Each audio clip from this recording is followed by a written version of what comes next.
Le jour où Thomas Renard a offert une robe à sa femme de ménage, tout le monde dans l'entreprise a pensé qu'il avait perdu la tête. Pas parce que c'était un geste bizarre en soi, mais parce que Thomas Renard n'était pas le genre d'homme à faire des gestes. Il était le genre d'homme à prendre des décisions, à signer des contrats, à regarder les chiffres et à dire oui ou non avec la même expression sur le visage. Une robe, pour la femme de ménage. Les gens avaient parlé pendant des jours. Ils ne savaient pas encore ce qui s'était passé vraiment. Et quand ils l'ont su, quand tout le monde a su, la robe était devenue le détail le moins surprenant de toute l'histoire. Thomas Renard avait 47 ans et il dirigeait Renard Industries depuis 15 ans. Une entreprise de taille moyenne, 230 employés, des équipements industriels, des clients dans toute la France et quelques contrats en Europe. Pas un empire, mais quelque chose de solide, de construit avec du travail et peu de chance, quelque chose dont il était fier d'une façon qu'il n'exprimait jamais parce qu'il n'exprimait pas grand-chose. Il était divorcé depuis 8 ans. Il avait un fils, Maxime, 16 ans, qui vivait avec sa mère à Lyon et qui venait chez lui un week-end sur 2. Il avait une assistante qui s'appelait Nathalie et qui gérait sa vie professionnelle avec une efficacité redoutable. Et il avait, depuis 3 ans, une femme de ménage qui s'appelait Fatou Diallo. Fatou avait 42 ans. Elle venait du Sénégal. Elle était arrivée en France à 25 ans, avec un mari et des projets. Le mari était reparti au bout de 5 ans. Les projets avaient pris d'autres formes. Elle avait 2 enfants, un garçon de 17 ans qui s'appelait Ibrahim et une fille de 14 ans qui s'appelait Aminata.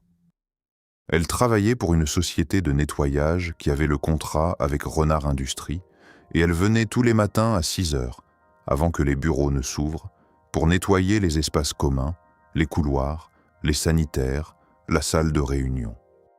Elle finissait à 9 heures et elle allait ensuite dans 2 autres entreprises. Elle travaillait 6 jours sur 7. Elle ne se plaignait pas parce qu'elle n'avait pas de raison de se plaindre, mais parce que se plaindre ne changeait rien et qu'elle avait appris ça très tôt. Thomas Renard la croisait parfois le matin, quand il arrivait tôt, ce qui lui arrivait souvent. Il lui disait bonjour. Elle lui disait bonjour. C'était tout. Pendant 2 ans, c'était tout ce qu'il y avait eu entre eux. 2 bonjours dans un couloir, à 6h30 du matin, dans une entreprise qui ne savait pas encore ce qui allait se passer. Le mardi 14 mars, Thomas Renard était arrivé à l'entreprise à 6h20. Il avait une réunion à 8h. Une réunion importante, avec des investisseurs potentiels qui venaient de Paris. Il avait des documents à préparer, des chiffres à vérifier. Il était entré dans l'immeuble, il avait pris l'ascenseur, il était arrivé au 3e étage où se trouvait son bureau. Et dans le couloir, il avait entendu quelque chose. Un bruit. Pas un bruit fort, un bruit petit, étouffé, qui venait de la salle de réunion. Il s'était arrêté. Il avait écouté. Et puis, il avait ouvert la porte de la salle de réunion. Fatou était là. Elle était agenouillée par terre, à côté d'un garçon, un adolescent, grand, avec un sweatshirt gris, qui était allongé sur le sol et qui ne bougeait pas. Fatou avait les mains sur la poitrine du garçon et elle faisait quelque chose. Elle faisait un massage cardiaque. Elle comptait à voix basse, en français, avec une concentration absolue sur le visage. Elle n'avait pas levé les yeux quand Thomas était entré. Elle avait dit, sans s'arrêter, « Appelez le 15. Maintenant. Dites-leur arrêt cardiaque, 16 ans, 3e étage. » Thomas avait appelé.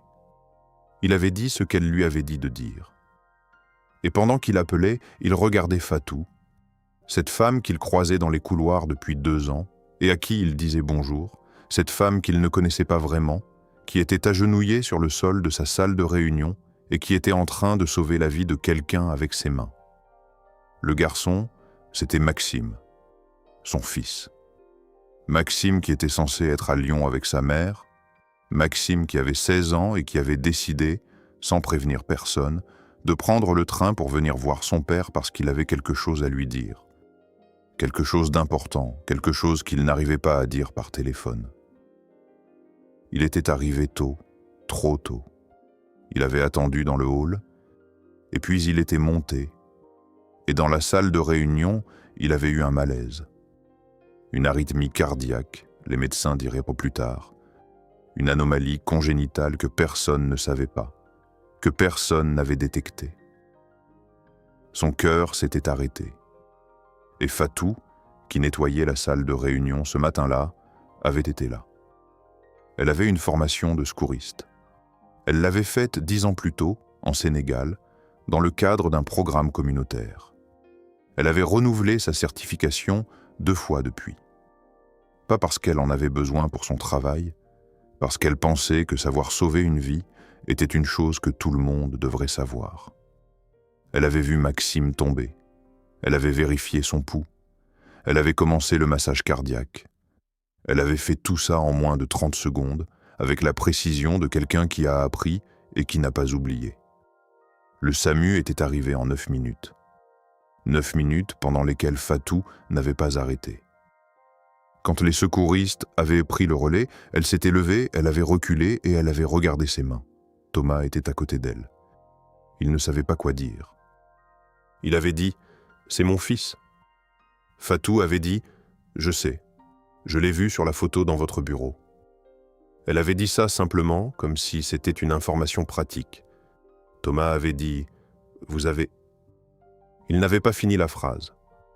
Fatou avait dit « Il va s'en sortir, ils sont là maintenant ». Maxime s'en était sorti.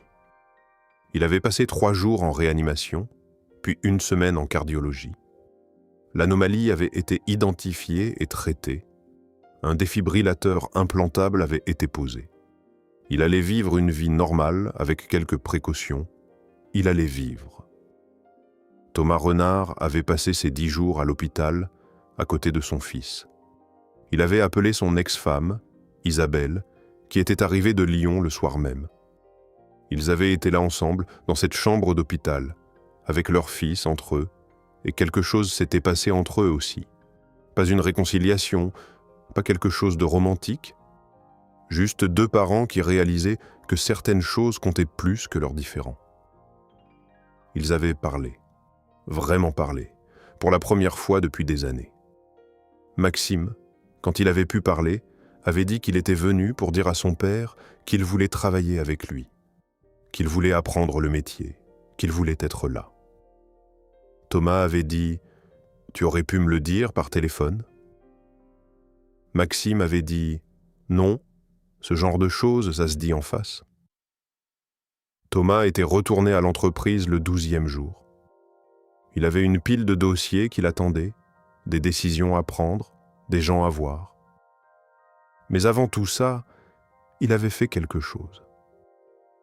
Il avait demandé à Nathalie de trouver les coordonnées de la société de nettoyage. Il avait appelé. Il avait demandé à parler à Fatou Diallo. On lui avait dit que Fatou était en service dans une autre entreprise. Il avait dit qu'il rappellerait. Il avait rappelé le lendemain et le surlendemain. La 3e fois, il avait eu Fatou au téléphone.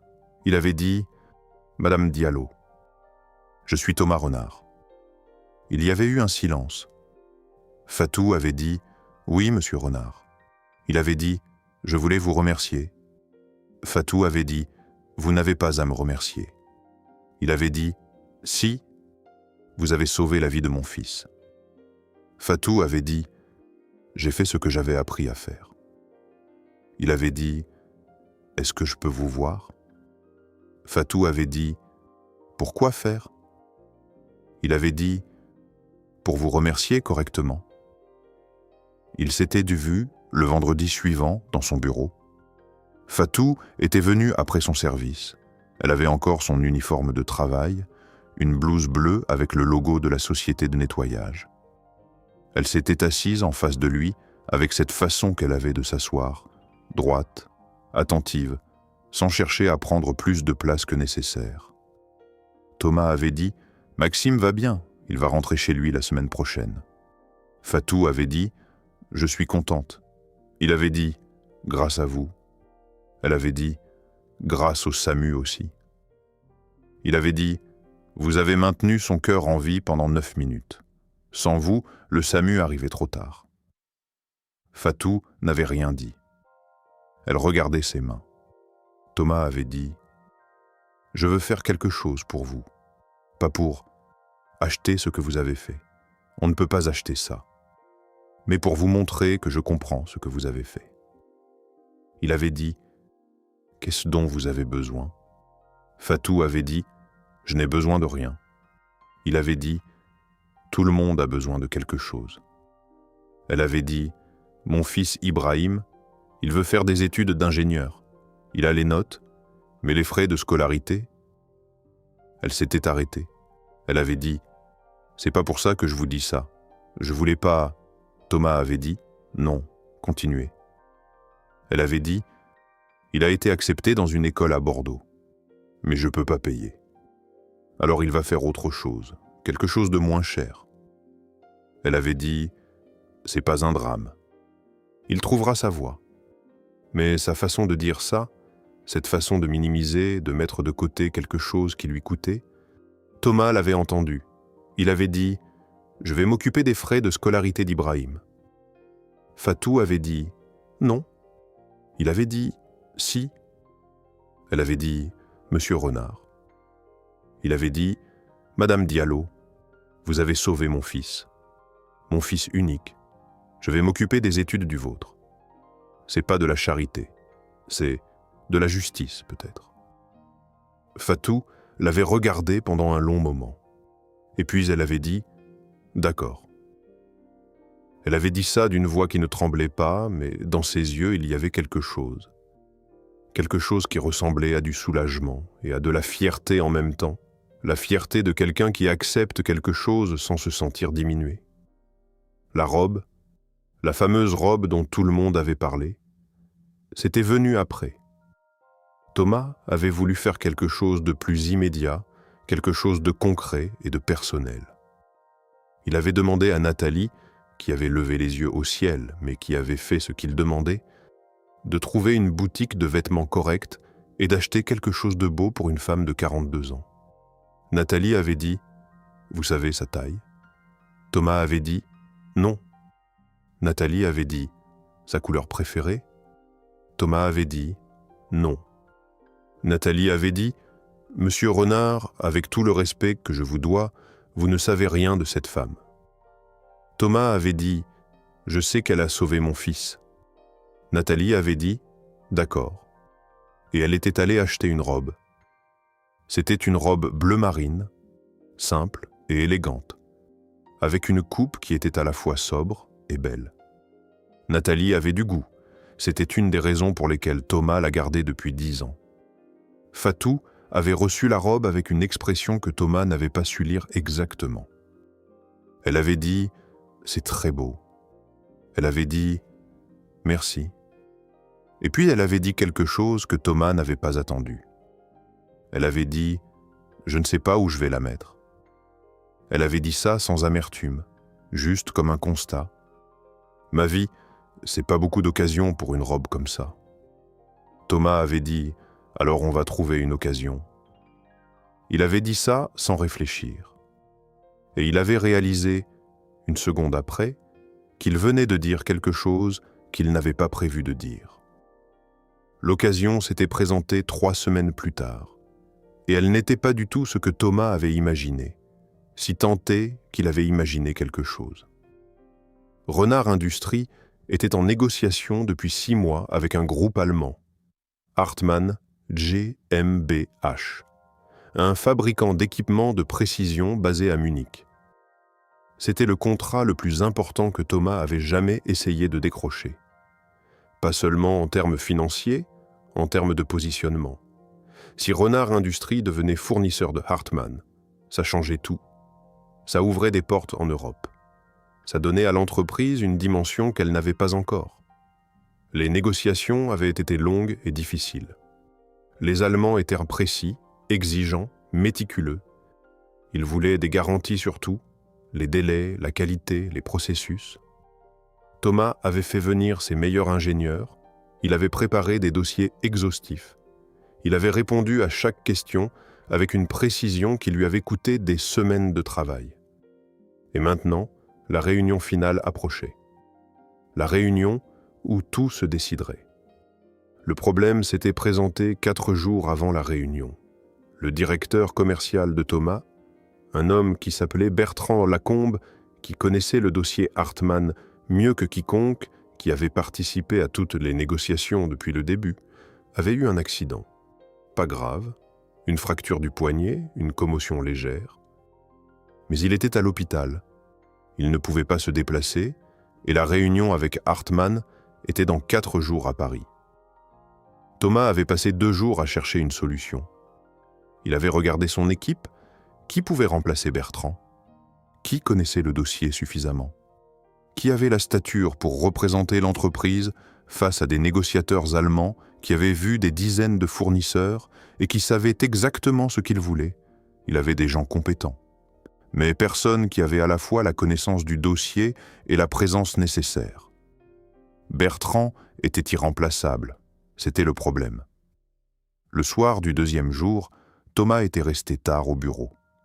Il était 22 heures. L'immeuble était vide, ou presque. Et Fatou était là parce que le mardi soir, elle faisait un service supplémentaire pour une autre société dans le même immeuble. Elle passait dans le couloir avec son chariot quand elle avait vu la lumière dans le bureau de Thomas. Elle avait frappé à la porte ouverte. Elle avait dit « Vous êtes encore là ?» Thomas avait dit « Oui ». Il avait l'air pas bien, pas dans le sens physique, dans le sens de quelqu'un qui a un problème qu'il n'arrive pas à résoudre. Fatou avait dit « Quelque chose ne va pas ». Thomas avait dit « Un problème professionnel ». Il avait dit ça d'une façon qui voulait dire « c'est pas votre affaire ». Pas méchamment, juste automatiquement. Et puis, il avait dit autre chose.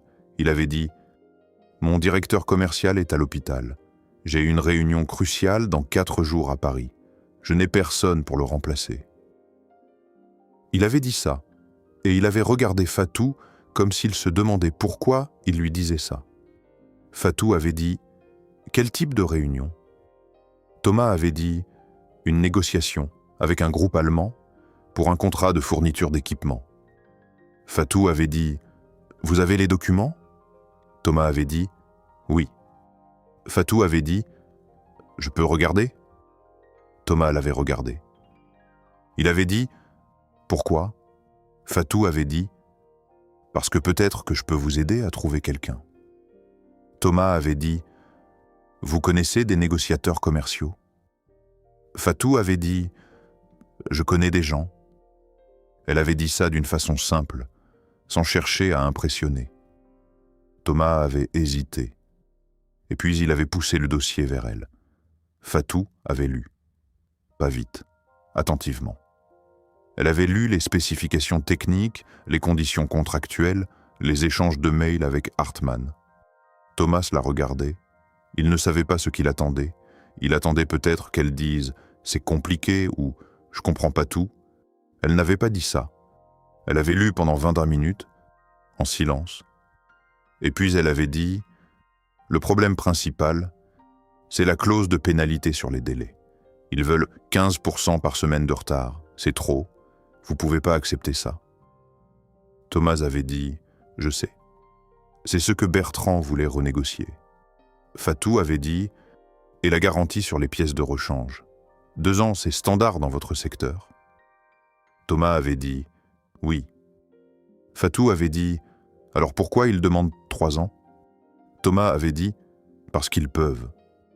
Parce qu'ils sont en position de force. » Fatou avait dit « ou parce qu'ils ont eu de mauvaises expériences avec d'autres fournisseurs et qu'ils cherchent une sécurité. » Elle avait dit « si c'est ça, vous pouvez proposer 2 ans avec une option de renouvellement automatique sous condition. Ça leur donne la sécurité qu'ils cherchent sans vous engager sur 3 ans. » Thomas avait dit « comment vous savez ça ?» Fatou avait dit « je sais lire un contrat. » Thomas avait dit « vous avez une formation en droit ?» Fatou avait dit « j'ai une licence en droit des affaires, de l'université de Dakar. » Elle avait dit ça simplement, comme si c'était une information qu'elle n'avait pas eu l'occasion de donner avant. Thomas avait dit « Vous avez une licence en droit des affaires ». Fatou avait dit « Oui ». Thomas avait dit « Et vous travaillez comme ?» Il s'était arrêté. Fatou avait dit « Comme femme de ménage, oui ». Elle avait dit « La reconnaissance des diplômes étrangers en France, c'est compliqué. Et quand vous avez 2 enfants à nourrir, vous prenez le travail qui se présente. » Elle avait dit ça sans amertume. Juste les faits. Thomas avait regardé cette femme qu'il croisait depuis 2 ans dans les couloirs, à qui il disait bonjour, qu'il ne connaissait pas. Il avait pensé à toutes les choses qu'il ne savait pas sur les gens qui l'entouraient. Il avait pensé que c'était une pensée inutile pour le moment. Il avait dit « Madame Diallo, est-ce que vous voulez venir à Paris avec moi ?» Fatou avait dit « Quoi ?» Thomas avait dit « La réunion avec Hartmann, dans 4 jours. Je veux que vous veniez. » Fatou avait dit « Je suis femme de ménage. » Thomas avait dit « Vous avez une licence en droit des affaires et vous venez de lire un dossier de négociation en 20 minutes et d'identifier les 2 points les plus problématiques. » Il avait dit « Bertrand a mis 6 mois à arriver à la même conclusion. » Fatou avait dit « Monsieur Renard. » Il avait dit « Thomas. » Elle avait dit « Monsieur Renard. Je ne peux pas aller à une réunion avec un groupe allemand. Je suis... » Elle avait cherché ses mots. « Je ne suis pas présentable pour ça. » Thomas avait dit « Vous avez une robe. » Il y avait eu un silence. Et puis Fatou avait dit quelque chose d'inattendu. Elle avait ri. Pas un grand rire, un rire petit, surpris, qui montrait qu'elle n'avait pas ri comme ça depuis longtemps. Elle avait dit « la robe ». Thomas avait dit « la robe ». Elle avait dit « c'est une raison sérieuse ?» Il avait dit « non ». La raison sérieuse, c'est que vous êtes la meilleure personne que j'ai pour cette réunion. Il avait dit « et j'ai besoin de la meilleure personne que j'ai ».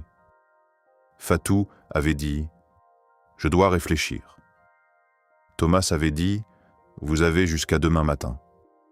Elle avait dit « d'accord ». Elle avait repris son chariot. Elle était partie dans le couloir, et Thomas était resté dans son bureau avec le dossier Hartmann devant lui et quelque chose qui ressemblait à de l'espoir. Un espoir qu'il n'avait pas eu depuis 2 jours. Le lendemain matin, à 6h20, Thomas était arrivé à l'entreprise. Fatou était dans le couloir avec son chariot. Elle avait dit « d'accord ». Thomas avait dit « d'accord ». Elle avait dit « je viens à Paris ». Elle avait dit « mais je veux qu'on prépare ça sérieusement. Je veux lire tout le dossier, pas juste les 20 pages d'hier soir. Tout. » Thomas avait dit « vous aurez tout ». Elle avait dit « et je veux savoir exactement ce que vous voulez obtenir de cette réunion, pas ce que vous espérez, ce que vous voulez. » Thomas avait dit « d'accord ». Elle avait dit « je veux qu'on répète, qu'on simule la réunion. » Thomas avait dit « vous voulez qu'on répète une négociation ?» Elle avait dit « vous avez un problème avec ça ?» Il avait dit « non ». Elle avait dit « bien ». Ils avaient travaillé pendant 3 jours, pas ensemble tout le temps. Fatou avait ses services, elle ne pouvait pas tout annuler. Mais le soir, après ses services, elle venait au bureau. Thomas lui donnait les documents. Elle lisait, elle posait des questions précises, techniques, qui montraient qu'elle comprenait non seulement le droit, mais aussi la logique commerciale derrière les contrats.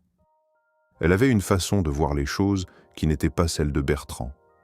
Bertrand était un négociateur classique, il cherchait le rapport de force, il cherchait à obtenir le maximum. Fatou cherchait autre chose. Elle cherchait ce que l'autre partie voulait vraiment. Elle disait « si on comprend ce qu'ils veulent vraiment, on peut leur donner sans se mettre en danger ». Thomas avait dit « c'est de la négociation collaborative ». Elle avait dit « C'est du bon sens. Nathalie avait regardé tout ça avec une expression qui avait évolué au fil des jours.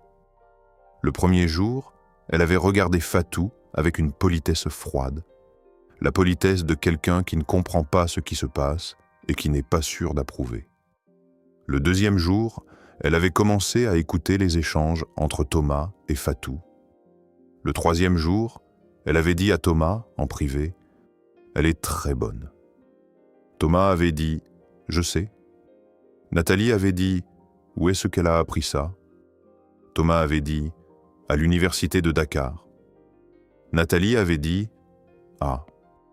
Elle avait dit ça d'une façon qui contenait beaucoup de choses, de la surprise, de la honte peut-être, et quelque chose qui ressemblait à de l'admiration.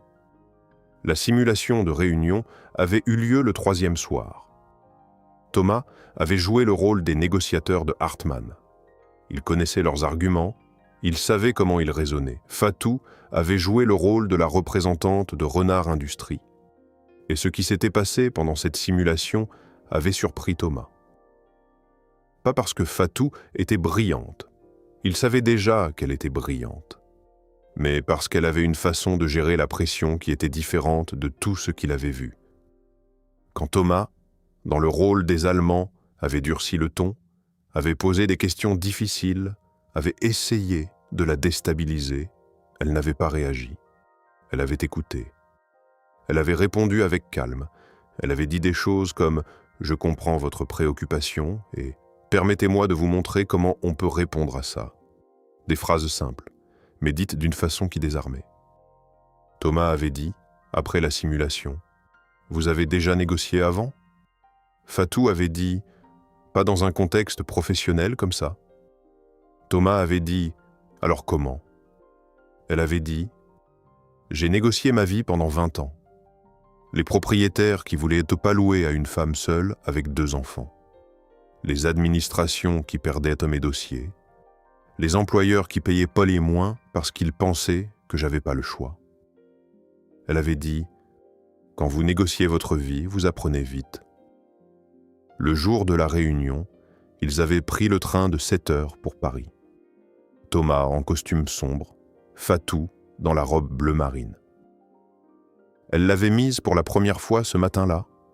Elle l'avait mise et elle s'était regardée dans le miroir de sa chambre, dans son appartement du 9e arrondissement de Lyon, et elle avait pensé à Ibrahim, qui allait faire ses études d'ingénieur à Bordeaux, et à Aminata, qui dormait encore, et à tout ce qu'elle avait traversé pour arriver là. Elle n'avait pas pleuré. Elle n'était pas du genre à pleurer le matin d'une bataille. Dans le train, Thomas avait dit « Comment vous vous sentez ?» Fatou avait dit « Bien ». Il avait dit « Vous avez pas peur ?» Elle avait dit « Si ». Il avait dit « Ça se voit pas ». Elle avait dit « Je sais ». Il avait dit « C'est une qualité ». Elle avait dit « C'est une nécessité ». La réunion avait lieu dans les bureaux parisiens d'un cabinet de conseil. Un endroit neutre, choisi par Hartmann. Ils étaient arrivés 10 minutes en avance. Thomas avait présenté Fatou à l'accueil. « Madame Diallo, mon associé ». Il avait dit ça naturellement, sans hésitation. Fatou avait entendu le mot « associé » et quelque chose en elle avait bougé, quelque chose de petit mais de réel. Les représentants de Hartmann étaient 3. Un homme d'une 60aine d'années, Klaus Hartmann, lui-même, le directeur général, un homme avec des cheveux blancs et des yeux bleus qui évaluait au tout. Un directeur juridique, une femme, la quarantaine, avec des lunettes et une façon de tenir son stylo qui montrait qu'elle était là pour trouver les problèmes. Et un directeur commercial, un homme plus jeune, efficace, qui connaissait les chiffres. Il s'était assis, les présentations avaient été faites. Et puis Klaus Hartmann avait regardé Fatou, pas d'une façon hostile, mais d'une façon qui évaluait. Il avait dit, en français, avec un accent allemand précis, « Madame Diallo, vous êtes la directrice juridique de Renard Industries ?» Fatou avait dit « Je suis l'associé de Monsieur Renard pour cette négociation. » Elle avait dit ça sans se démonter. Klaus Hartmann avait dit « Bien ». Et la réunion avait commencé. Ce qui s'était passé pendant les 2 heures suivantes, Thomas y avait pensé souvent après. Il avait participé, bien sûr. Il connaissait son entreprise, il connaissait ses chiffres, il avait répondu aux questions techniques. Mais Fatou avait fait quelque chose qu'il n'avait pas vu venir. Elle avait transformé la dynamique de la réunion. Quand la directrice juridique de Hartmann avait soulevé la clause de pénalité, les 15% par semaine de retard, Fatou avait dit « Je comprends pourquoi cette clause est importante pour vous. Vous avez eu des expériences difficiles avec des fournisseurs qui n'ont pas respecté leurs engagements. » La directrice juridique avait dit « En effet. » Fatou avait dit « Alors permettez-moi de vous proposer quelque chose qui répond à votre préoccupation réelle, qui est la sécurité de vos délais de production, sans nous imposer une pénalité qui rendrait le contrat non viable pour nous. » Elle avait présenté une contre-proposition, pas celle que Thomas avait préparée, une variante, quelque chose qu'elle avait pensé dans le train. Une clause de pénalité progressive avec un mécanisme d'alerte précoce qui permettait à Renard Industries de signaler un risque de retard avant qu'il se produise et un protocole de gestion de crise conjoint. Elle avait dit « Comme ça, vous avez une sécurité réelle, pas juste une compensation financière après le fait. » Klaus Hartmann avait regardé sa directrice juridique. La directrice juridique avait regardé le document que Fatou avait posé sur la table. Elle avait dit « C'est intéressant ». Elle avait dit ça d'une voix qui ne donnait rien, mais Thomas avait vu quelque chose dans ses yeux, quelque chose qui ressemblait à de la surprise. La réunion avait continué. Point par point, Fatou avait abordé chaque problème, pas comme une adversaire, mais comme quelqu'un qui cherchait une solution commune. La garantie sur les pièces de rechange, elle avait proposé la formule des 2 ans avec option de renouvellement, exactement comme elle l'avait dit le premier soir. Les conditions de paiement, elle avait trouvé un équilibre qui protégeait la trésorerie de Renard sans désavantager Hartmann. Et à chaque fois, elle avait expliqué son raisonnement, pas pour convaincre, mais pour montrer qu'elle comprenait les 2 côtés.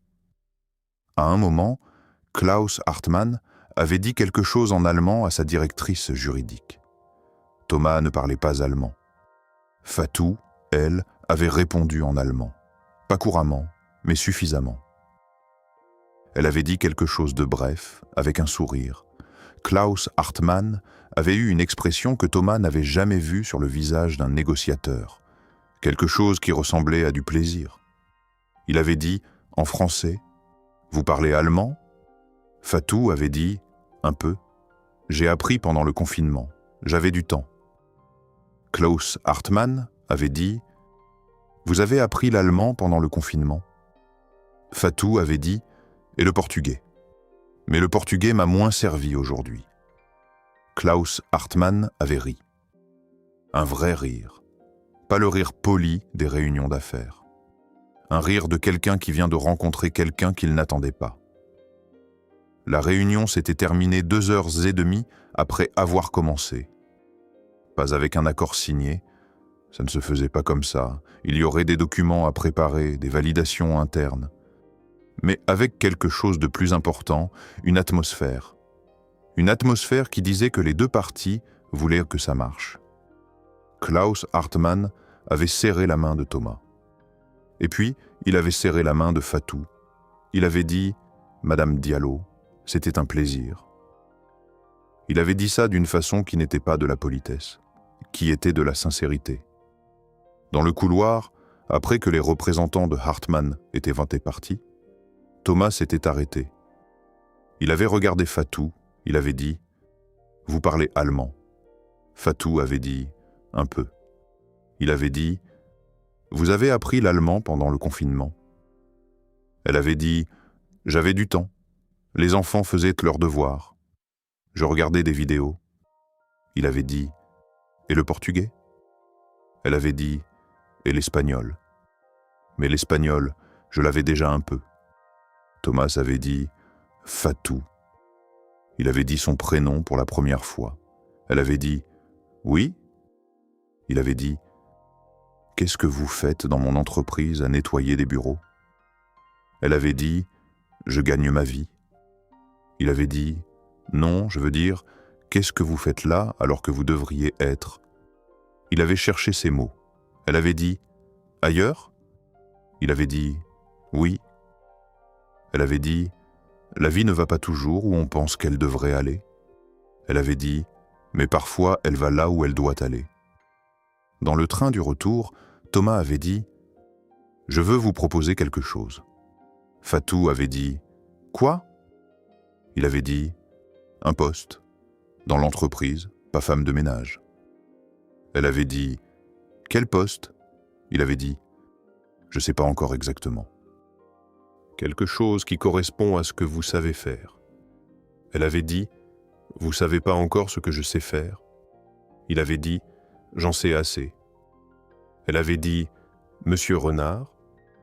Il avait dit « Thomas ». Elle avait dit « Thomas, je vais vous dire quelque chose ». Elle avait dit « Je veux bien un poste dans votre entreprise, mais je veux que ce soit un vrai poste, avec un vrai salaire, pas quelque chose que vous me donnez parce que vous vous sentez redevable. » Il avait dit « Ce serait quelque chose que je vous donne parce que vous êtes compétente. » Elle avait dit « D'accord ». Elle avait dit « Alors d'accord ». Le contrat avec Hartmann avait été signé 6 semaines plus tard. Les conditions finales étaient très proches de ce que Fatou avait proposé dans la salle de réunion parisienne. La clause de pénalité progressive avait été acceptée. La garantie sur les pièces de rechange, 2 ans avec option de renouvellement. Les conditions de paiement, l'équilibre qu'elle avait trouvé. Bertrand Lacombe, qui était revenu au bureau avec son poignet guéri, avait lu le contrat final et avait dit à Thomas « C'est du bon travail. Qui a négocié ça ?» Thomas avait dit « Fatou Diallo ». Bertrand avait dit « La femme de ménage ». Thomas avait dit « Mon associé ». Fatou avait commencé son nouveau poste 2 mois après la réunion de Paris. Responsable des affaires contractuelles et des partenariats internationaux. Un titre qui avait pris du temps à trouver parce qu'il n'existait pas encore dans l'organigramme de Renard Industries. Elle avait un bureau, un vrai bureau, avec une fenêtre qui donnait sur la rue. Elle avait un salaire qui lui permettait de respirer. Ibrahim était parti à Bordeaux en septembre. Aminata avait dit, le soir où sa mère lui avait annoncé la nouvelle, « Maman, tu savais depuis le début que tu étais capable de ça ?» Fatou avait dit, « Oui ». Aminata avait dit, « Alors pourquoi tu l'as pas fait avant ?» Fatou avait dit, « Parce que personne m'avait demandé. » C'était ça, le vrai retournement. Pas la réunion de Paris, pas le contrat Hartmann, pas même la robe bleu marine.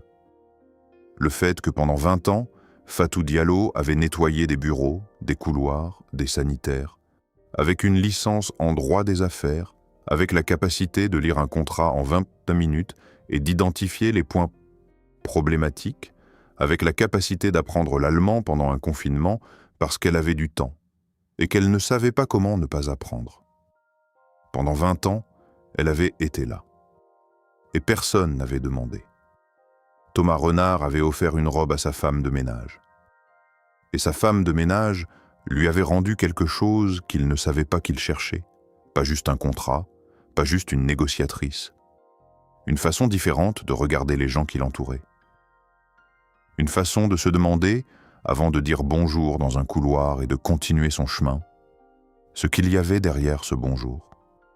Ce qu'il y avait derrière les gens qu'on ne regarde pas vraiment parce qu'on est trop occupé à regarder autre chose. Maxime était venu travailler dans l'entreprise l'été suivant. Un stage pour commencer. Il avait rencontré Fatou. Il lui avait dit « C'est vous qui m'avez sauvé la vie ». Elle avait dit « Oui ». Il avait dit « Merci ». Elle avait dit « De rien ». Il avait dit « C'est tout ce que vous avez à dire ?» Elle avait dit « Qu'est-ce que vous voulez que je dise d'autre ?» Il avait dit « Je sais pas, quelque chose de plus grand ». Elle avait dit « Les grandes choses, ça se fait, ça se dit pas ». Elle avait dit « Vous êtes là, c'est suffisant ». Et c'était vrai. C'était suffisant. C'était même tout.